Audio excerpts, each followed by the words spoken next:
Cruise lines won't tell you this at booking, but bringing these 3 things on board can get you turned away at the gangway. Stick around to save your trip. All right, let's count them down, starting with number 3. Number 3, surge protectors and power strips without built-in surge protection. These look harmless, right? But cruise cabins have limited outlets and fire safety rules are strict. Regular power strips can overload old ship wiring, risking sparks. Pro tip, bring a cruise-approved non-surge USB hub instead. Most lines sell them on board if you forget. Number 2, irons and steamers. Yes, even that tiny travel iron.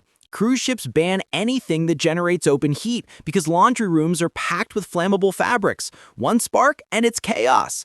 Instead, use the ship's free laundry service or pack wrinkle release spray. Downy Wrinkle Releaser is a game changer. Number 1, drones. The ultimate vacation flex until security snags your $1,000 drone at check-in.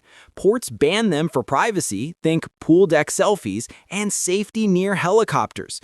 Plus, Wi-Fi signals can interfere with ship navigation. Leave it home or risk it locked in the brig all cruise. Outro. There you have it, surge strips, irons, and drones, the 3 banned items that can wreck your cruise before it starts. Pack smart, sail happy. Drop a like if this saved your suitcase, subscribe for more cruise hacks, and comment your go-to packing tip below. I read every one. See you on board.